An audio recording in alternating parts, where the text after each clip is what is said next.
Hello guys! Kamusta? Welcome back ulit sa channel ko. For today's video ay pupunta naman tayo sa isa sa magandang mall sa Dubai. Samahan niyo ako mag-explore, alamin kung bakit nga ba kakaiba ang mall na ito.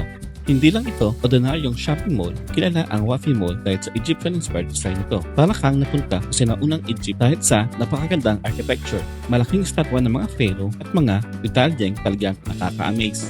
Pagpasok pa lang namin, mapapawaw ka agad sa ganda ng siling ito. Ang eleganteng tingnan at bawat sulok ay punong-puno ng detalye. Bukod sa mga shopping stores, marami ring cafes at restaurants kung gusto mong magpahinga o kumain pagkatapos mag-ikot. Habang umiikot kami, may isang bahagi ng mall na talagang parang mini Egypt. May makikita kang mga pharaoh, mga Egyptian, sarcophagus o kabaong, pati camel display. Para kang nasa isang museum na libre mong mapapanood habang naglilibot sa mall.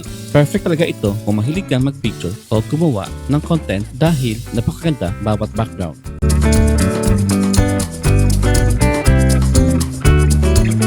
At alam ko ba, habang naglilibot kami, may nakita pa akong tanim na kangkong. Bilang ornamental plant, medyo nagulat ako dahil sa Pilipinas, madalas na rin itong niluluto. Pero dito, ginawa nilang landscaping. Kaya, syempre, hindi namin tinalampas ang pagkakataon magpa-picture. Para mga kangkong sa Dubai, mahanap ng libre. Ano, display ba?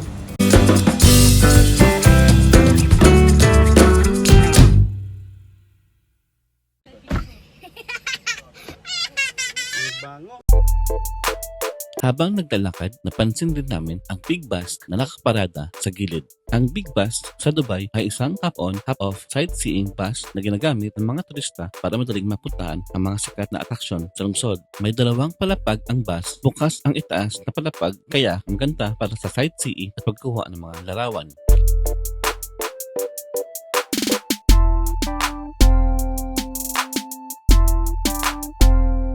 Isa sa mga nagustuhan namin sa Wafi Mall ay hindi ito masyadong matao. Kaya mas relax ang pag-iikot. Bukod pa rito, maraming Instagrammable spot sa paligid dahil sa kakaibang Egyptian-inspired na architecture, magagandang gusali at malinis na walkways. Halos kahit saan ka tumingin, may magandang background para sa mga larawan. At dahil natapos na rin ang aming pamamasyal, oras na para umuwi. Sana nag-enjoy kayo sa pagsama sa amin sa pag-explore sa Wafi Mall.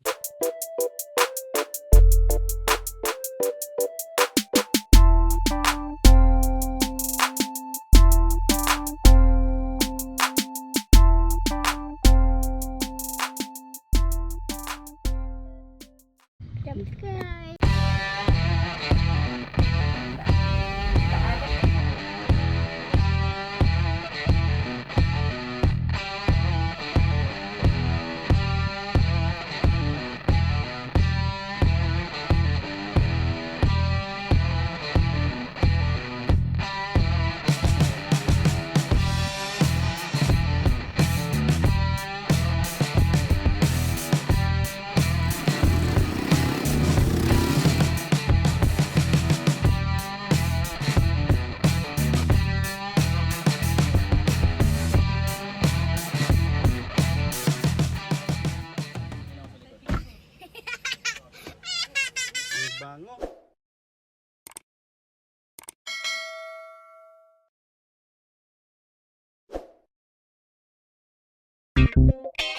Kinabukasan, maaga kaming nagising at naisipan namin mag-beach. Pero bago ang lahat, dumaan muna kami para ipa-check up ang sasakyan at magpa-car wash. Siyempre, mas masarap bumiyahe kapag maayos at malinis ang sasakyan. Lalo na kung marami pa kayong balak puntahan sa buong araw. Pagkatapos, dumiretso na kami sa Kai Beach dito sa Dubai.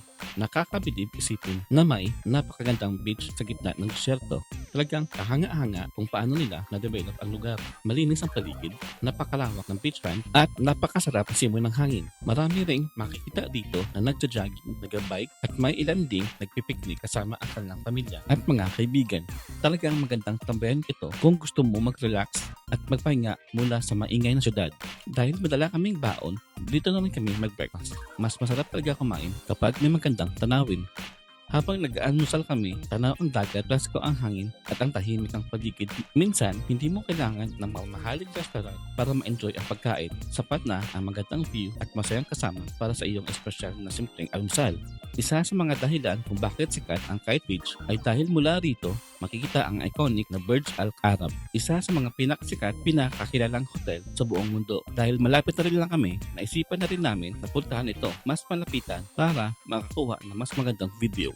Pero hindi naging madali ang plano namin dahil napakahirap humanap ng parking area. Kaya ginawa na lang namin, ibinaba muna kami habang ang sasakyan naghahanap ng maparkingan.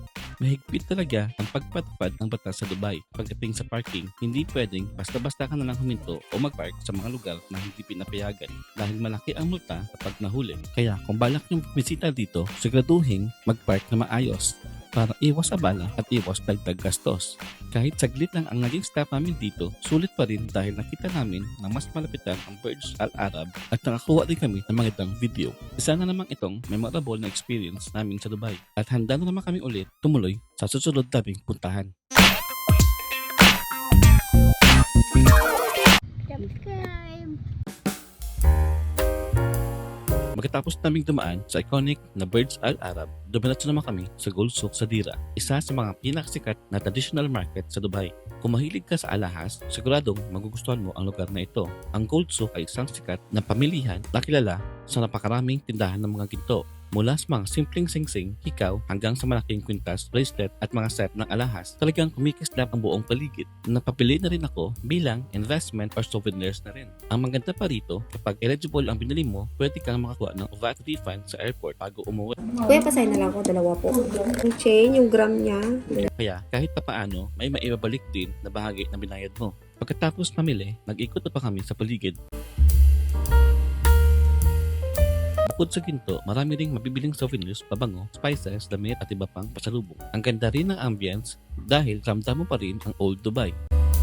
Sa totoo lang, ang buong araw na yon ay isang parang mahabang adventure mula sa pag-car wash habang sa pagpunta sa Kite Beach, pagdaan sa Al Arab at paglibot sa Gold Souk. Ang dami naming napuntahan at ang dami rin naming memories na nauwi. Kahit simple lang ang ilan sa ginawa namin, naging special pa rin dahil sa kasama namin ang isa't isa at sabay-sabay naming na-enjoy ang bawat sandali. Sayang lang at hindi namin napahaba ng sobra ang oras sa bawat lugar dahil marami pa kaming gustong makita sa Dubai. Pero kahit ganoon lang, masasabi kong pa rin sulit na sulit ang araw na iyon. Isa talaga ang Gold Souk sa mga lugar na hindi dapat palambasin kapag bumisita sa Dubai. Lalo na kung gusto mo ng kombinasyon ng shopping, culture at unforgettable experience. At sa dulo ng araw, dala namin hindi lang ang mga nabili kundi pati na rin ang saya at alaala ng isang araw na puno ng adventure. Kung umabot ka hanggang sa dulo ng video na ito, maraming salamat sa suporta. Paki-comment naman sa comment section kung taga saan ka. Huwag kalimutan i-like, share, subscribe at comment na rin sa comment section. At pindutin na rin ang notification bell para lagi kang updated sa bagong video.